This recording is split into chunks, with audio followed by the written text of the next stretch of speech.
C'est dans une véritable ferveur que les Burkinabés ont accompli ce dimanche leur devoir de citoyen à l'occasion des élections couplées, présidentielles et législatives. Un double scrutin jugé par certains comme le plus ouvert de l'histoire du Burkina Faso. L'aboutissement d'une période de transition politique enclenchée depuis l'insurrection populaire des 30 et 31 octobre 2014. Une mission accomplie pour les autorités de la transition. C'est véritablement la première fois, en tout cas, que nous avons une élection où les enjeux sont véritablement réels. Et donc chacun y a mis du sien, et la participation massive que nous avons connue là va pouvoir en tout cas déterminer en tout cas des résultats.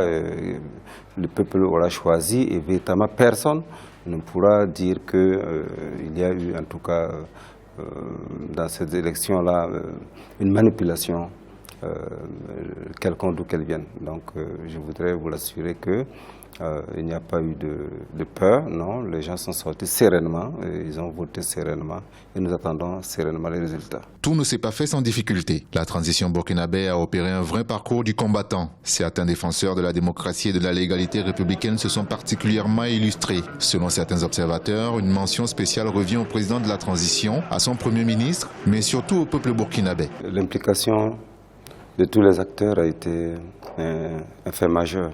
Parce que d'abord même, les organes de la transition ont été mis en place sur la base donc, de la charte de la transition. Et vous avez vu, lorsqu'il y a eu les événements des 30 et 31 octobre, nous sommes passés par la concertation pour rédiger cette charte de la transition. Tout le monde est impliqué. Les partis politiques, les organisations de la société civile, les coutumiers, les religieux, les jeunes, les femmes, tout le monde est impliqué dans la rédaction de la charte, donc dans la mise en place des organes de la transition. Et c'est de cette manière que nous avons travaillé durant toute cette année. Rien n'a été fait seul par le gouvernement.